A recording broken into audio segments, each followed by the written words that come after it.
박원갑 박사님 모셨습니다. 네, 반갑습니다. 반갑습니다. 네. 반갑습니다. 꼭 한번 출연하고 싶었어요. 현재 서울 수도권 부동산 분위기 좀 어떻게 보십니까? 지금은 분위기가 약간 나아지고 있는 것은 맞죠. 네. 그런데 이제 지표가 약간 혼조세 양상이라고 보시면 돼요. 혼조세. 네, 혼조세 양상인데 네. 우리가 피부로 느끼기에는 생각보다 반등이 빨리 왔어요. 지금 다들 4월 PF 위기설, 네. 그다음에 2차라, 네.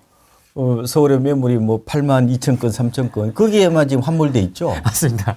근데 지금 어떻게 보면은 이 얼음 밑에 지금 어떻게 보면 물이 이 봄이 오면서 좀 서서히 녹고 있다는 거는 지금 인식을 안 하고 있어요. 그리고 자기 보고 싶은 대로 지표를 보는 거예요.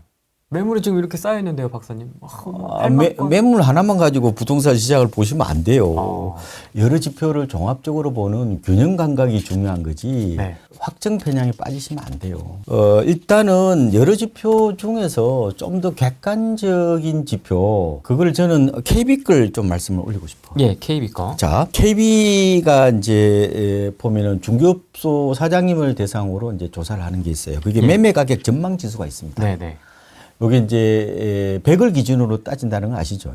근데 지금 3월을 기준으로 보면은 89.4예요. 네. 작년 12월이 가장 낮았습니다. 그래서 보면은 실거래가도 작년 12월이 바닥이었어요. 네.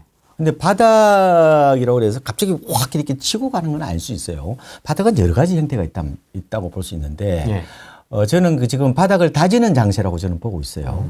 근데 어쨌든, 3월에 89.4라고 그랬죠? 100은 안 되잖아요. 네. 근데 작년 12월이 82.2, 서서히 저점 올라갑니다. 그 다음에 올 1월이 85.3, 그 다음에 2월이 88.1이에요. 이게 가장 시장을 잘 보여주는 지표예요. 그래서 전세 전망 지수는 지금 다 100을 다 넘었어요. 다 넘었는데 네. 역시 작년 12월이 가장 낮았어요. 그러니까 최근으로 따져봤을 때는 네. 그렇게 말씀을 드리고 그러면 80에서 100 사이 정도면 이게 어떤 식으로 좀 체감을? 지금 별로 오른다는 사람이 없는 거죠. 이 정도의 느낌. 예. 그런데 이제 최근에 국토연구원 자료도 조금은 눈여겨볼 필요가 있어요. 이거는 100을 넘었습니다. 네. 그래서 2월 달에 전국 그 주택 매매 시장 중에서 소비 심리 지수라는 게 있어요. 네. 요게 107.2입니다. 107.2. 2월이라고 말씀드렸죠. 1월에도요, 100을 넘었거든요. 근데 여기서 이제 국토연구원에서 말하는 거는 뭐냐면은 95에서 115 사이는 보합이라고 보는 거예요. 보합. 네, 115가 넘어야 됩니다. 제가 107.2라고 말씀을 드렸잖아요. 그죠? 네. 조금 모자랍니다. 예. 그리고 또 말씀하실 거죠? 매물 많다고. 네. 예, 매물 많은 건 맞아요. 그러니까 매물이 지금 보면은 확실히 좀 많이 늘어났어요. 오늘이 3월 29일이죠. 그죠? 네. 예. 그래서 서울이 보면은 82,655건. 그러니까 단순 도식이라든지 이거 하나만 보면 안 된다고 그랬죠. 예. 매물 많은 거 보면 지금 폭락 올 거라고 생각하죠. 네. 그렇게 보시면 안 된다니까. 그러면 매물이 늘어나면 무조건 저까지 빠지느냐? 그것도 아니에요. 작년 12월, 그러니까 2023년 12월 31일에 매물이 5만 513건이었습니다. 5만 건 정도라고 보시면 돼요. 네. 그런데 6월 말에 보면은 이게 6만 7,150건이에요. 매물이 30% 늘어났죠. 네. 작년에 1월부터 6월까지 많이 올랐고요. 그러면 서울 아파트가 실거래가 보면 언제가 고점이에요? 작년 9월 말이죠. 네. 그러면 작년 초부터 9월 말까지 보면은 매물이 46% 늘어났어요. 그래서 9월 말 기준으로 보면은 73,141건입니다. 그러면 왜 집값이 빠져야 되는데 왜 올랐어요? 수요가 늘어나서 그렇거든. 그래서 어쨌든 제가 드리고 싶은 거는 매물 건수는 전체 변수 중에서 우리가 고려할 변수 중에서 원 오브 댐이라고 말씀을 좀 드리고 싶고요. 저는 시장을 바라볼 때 여러 가지 지표가 있지만 저는 역시 실거래가 좀 더 초점을 두는 편입니다. 실거래가에. 예. 실거래가를 좀 보셔야 되지 않을까 생각이 드는데요. 네. 실거래가는 제가 1월부터 올랐다고 말씀을 드리고 싶은데 네. 이거는 이제 서울 수도권만 해당이 되는 겁니다. 네. 실거래가가 아마도 우리가 이제 이분들이 부동산 평론가 분들은 안 계시죠? 주로 실수요자잖아요. 실수요자들은 실거래가를 보시는 게 좋아요. 지금 1월 통계로 보면은 1월이 지금 0.1% 올랐고요. 네. 그다음에 전국으로 서울은 0.45% 올랐습니다. 그다음에 수도권은 0.1%, 지방도 0.01%, 뭐 오른 건 없죠, 그죠? 0.01이면 뭐 거의 뭐 보합이라고 보시면 되는데, 자, 네. 문제는 2월 잠정 지수도 보셔야 된단 말이에요. 2월 잠정 지수가 언제 나왔느냐? 3월 15일 날 나왔거든요. 그러니까 2월 잠정 지수라는 것은, 그러니까 2월 말 통계잖아요. 어떻게 보면 잠정치긴 하지만 네. 이 보름 늦잖아요. 가장 빠른 지표입니다. 이게 잠정 지수가. 그래서 한국 부동산에 들어가 보시면은 공동주택 실거래가 공표 보고서라고 나와요. 보통 이제 매달 15일 오후 5시에 나와요. 이게 한 달 보름 늦습니다. 3월 15일 날 나왔다는 것은 언제 지표예요? 실거래가가?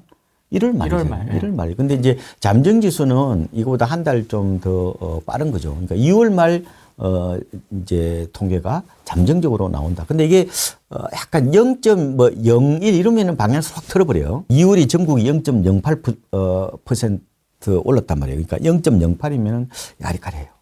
어쨌든.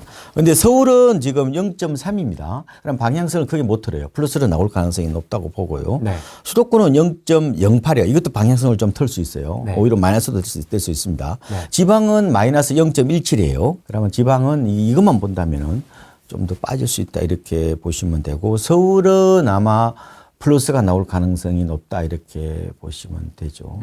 그러면 우리가 작년하고 좀 비교를 해볼 수가 있어요. 네. 작년에 실거래가가 서울은 1월부터 올랐습니다. 근데 그게 이제 9월까지 올랐던 거고, 네. 나머지 지역은 2월부터 올랐어요. 그랬는데 그게 9월 가서 마무리가 된 거죠. 작년은 어떻게 보면은 서울 기준으로 보면은 8개월 상승 사이클, 미니 사이클이라고 보면 되고요. 그걸 데드캣 바운스라고 그러는데 그거는 잘못된 생각이죠. 작년에 진짜 시대를 지배했던 키워드입니다. 말이 안 되는 거죠, 그거는. 왜냐하면 작년에 서울 아파트가 9월 말까지 13%가 올랐는데 어떻게 그게 데드캣 바운스예요. 그거는 미니 랠리지. 근데 그거 따라 뭐 데드캣 바운스가 30년짜리 데드캣 바운스가 나올 수도 있죠. 그거야 뭐 갖다 붙이기 나름 아니에요? 작년을 하락이라고 생각하시는 분들이 꽤 많더라고요. 그렇죠. 하락이에요. 그거는 통계 보기 나름이에요. 네. 그러니까 이제 여러분들이 제가 꼭 말씀을 드리고 싶은 게 이걸 조작적 정의라고도 표현해요. 조작적 정의. 논문을 쓸 때 내가 어떤 개념을 얘기를 할 때 그거는 다 동네 사람마다 다르게 얘기하는 거잖아요. 네. 근데 그래서 조작적 정의를 하는 거예요. 그래서 제가 아까 말씀드렸잖아요. 부동산을 바라보실 때는 제발 평론가, 부동산 철학자처럼 보시지 마시라고. 실수요자는 실수요자답게 행동을 해야 되는데, 그리고 작년에 하라고도 볼 수 있어요. 작년에 이제 우리가 국가 공식 통계를 쓰는 게 뭐예요? 표본조사 통계죠. 근데 제가 실거래가 중심으로 보시라는 말씀을 드렸잖아요. 네. 근데 작년에 보면은 서울이 표본 통계로 보면은 2.2% 떨어졌어요. 실거래가는 제가 9월까지 13% 오르고 3개월 또 빠졌단 말이에요. 그래서 작년에 실거래가는 10% 올랐습니다. 그러면은 작년에 가면 2%가 떨어졌느냐? 작년에 10% 올랐느냐라고 하는 부분은 이렇게 얘기해야 되고 저렇게 얘기해야 되고 그거는 뭐 지록이마라고도 표현하죠. 지록이마. 보기 나름이에요. 뭐 누가 뭐라고 그래요. 아무도 저는 간섭 안 해요. 작년에 서울 아파트 값이 올랐다? 예, 맞습니다. 뭐로 보시는데요? 예, 실거래가요? 예, 맞습니다. 작년에 집값이 빠졌어요. 서울 아파트 값이 빠졌어요. 예, 맞습니다. 뭐로 보시는데요? 표본조사 통계로 봅니다. 왜냐면은 표본조사 통계가 국가 공식 통계거든요. 작년에 서울 아파트가 빠졌다 해도 관계없습니다. 그렇지만 당신이 만약에 집을 사시려고 그러면은 아마 작년 가격보다 많이 올랐을걸요? 네, 맞습니다. 그럼 뭔 시각으로 보실 건데요? 그래서 제가 그거는 말하기 나름이다. 그래서 이 사람도 얘기도 맞고 저 사람도 얘기도 다 맞다. 그렇지만 당신의 스탠스는 뭐냐? 당신은 뭐 하려고 그러면 이 뉴스를 들으시고 방송을 들으시는 건데요? 저는 논문 쓰려고요. 그럼 작년에 빠졌죠. 작년에 빠진 거예요. 하락한 거예요. 근데 이제 그렇게 저는 부동산 시장에 담론에 빠지지 말라고 자꾸 말씀을 드리는 거예요. 부동산을 철학하다시 하시면 안 돼. PIR로 보면 서울에 PIR에 지금 이게 말이 되냐? 몇십 그렇죠. 년을 모아서 지금 월급을 꼬박 모아야 살 수 있는데 이게 거품 아니냐? 아니, 맞죠. 거품이죠. 서울이 언제 거품 아닌 적 있었어요? 항상 거품이죠. 내가 못 사면 거품이지 뭐. 그래서 이제 떨어져야 된다. 당연히 떨어져야죠. 누가 뭐 떨어지지 말래요, 그거는. 당연히 떨어져야죠. 근데 세상이 당위로 움직여요? 그렇지는 않죠. 그러니까 이게 참 이게 우리가 아까 부동산 철학과 부동산 담론에 빠지는 거는 당위론으로 세상을 사시는 거예요. 그렇잖아요. 당연히 빠져야 되죠. 저 대기업체들 뭐 평생 월급 모아봐야 서울이 지금 높을 때는 저희들이 한 4년, 15년까지 나왔죠. 조금 최근에 좀 낮아졌어요. 한 12년 뭐 이 정도로 좀 우리 KB 걸 보니까 낮아졌던데. 네. 그래도 12년 동안 한 푼도 안 먹고 어떻게 그 집을 구할 수 있는 게 이게 정상이에요? 이게 제대로 된 나라입니까? 그렇게 따지면 이제 확 빨리 들죠, 그게. 그거 왜냐면 감성이 호소하는 것만큼 매력적인 게 없고 흡입력이 있는 게 없어요. 제가 1시간 동안 떠들 수 있을 것 같은데, 그 얘기를. 근데 그분이 실수요자 시각에서는 조금 그렇게 보시면 안 되죠. 더 밸런스를 보셔야 되죠. 자, 그러면 조선시대에 한양 집값이 안 비쌌어요? 그때도 비쌌습니까? 당연히 비쌌죠. 한양 그 문간방 구하기 얼마 어려웠는데. 근데 이제 이걸 보시라는 거예요. 저는 뭘 드리고 싶냐면은, 예. 두 가지 팩트를 좀 말씀을 드리고 싶어. 그러니까, 최근에 주택 보급률이요. 서울이 아마 2022년일 텐데, 93.7%예요. 오히려 지금 보급률이 낮아졌어요. 아니, 지금 보급률이 올라가야 될 마당에 보급률이 낮아졌고, 또 하나 재밌는 팩트는 작년 말에요. 작년 기준으로 서울 아파트를 사는 사람이 25% 가까이가 외지인이에요. 네 채 중에서 한 채가 외지인이죠. 그러니까 이건 서울 아닌 사람들이 사는 거죠. 만약에 서울 아파트를 인구 쇼크의 마지막 안전지대나 혹은 인구 쇼크를 피할 수 있는 뭐 보루나 뭐 이런 안전망으로 생각하면은 어떡할 거예요, 그러면. 그러니까 그런 부분도 다 보셔야 돼. 그러니까 하나만 가지고 당연히 가계부채 많고 PIR 높고 그 다음에 뭐 지금 늘어나는 거 1인 가구밖에 없잖아요. 근데 무슨 서울 아파트 값이 오르냐고. 충분히 설득력이 있죠. 네. 근데 왜 올라요, 그러면? 시장은요, 중요한 게 돈 있는 사람이 결정하는 가격이란 말이에요. 네. 이제 이 시장을 바라보실 때 니즈가 있고, 디맨드가 있어요. 네. 니즈는 이제 소요라고도 부동산에서 얘기를 하죠. 그러면 이제 당연히 집은 필요잖아요. 집은 누구나 다 필요한 거죠. 근데 시장 마켓이라는 것은 스플라이와 디맨드가 서로 만나서 뭐예요? 이게 가격이 결정되는 구조예요. 디맨드가 뭐예요? 유효수요라고 보면 돼요. 이때는 수요는 그냥 단순 수요가 아니라 좀 유효수요에 가깝다는 거 보면 돼요. 그러니까 돈 있는 사람들이 시장에서 가격을 만드는 거예요. 그러니까 돈 없는 사람이 어떻게 보면은 당이론적으로 감정적으로 얘기한다고 그래서 집값이 빠지는 게 아니라고요. 네티즌들이 집값을 결정하는 게 아니에요. 부동산을 보실 때는 유튜브 댓글 보지 마시고 이런 부동산 기사 댓글 보지 마시고 네. 유효 수요가 어떻게 생각하고 있는지가 더 중요한 얘기죠. 왜 댓글 가지고 집값을 전망해요. 위원님도 그런 거 가끔 보십니까? 저는 댓글 안 봐요. 왜냐면은, 너무 이게 이 골지르는 이렇게 보면. 그냥 얘기하면은 뭐 다들 뭐 파랄이 다 욕이니까 저는 좀 최근 들어서 제가 심리학하거든요. 이렇게 저는 좀 이렇게 약간 옛날 같으면 제가 부동산 할 사람이 아니에요, 저는. 저는 약간 선비 같은 스타일이에요. 저는 심리학이나 국문학이나 이런 쪽에 제 블로그 한번 와보세요. 전부 다 인문학에 대한 얘기잖아. 맞습니다. 어떻게 하면 행복하게 살 건지 이런 거에 대해 얘기하는 건데. 꽃 사진 올라와 있고. 주로 그런 걸 좋아하죠. 저는 어떻게 해서 부동산을 하게 됐는지 저도 한 3년 가까이 했는데 업종을 잘못 선택해가지고. 날마다 욕먹어도 보니까. 근데 이제 제가 이제 그러다 보니까 심리학 공부를 하게 된 거죠.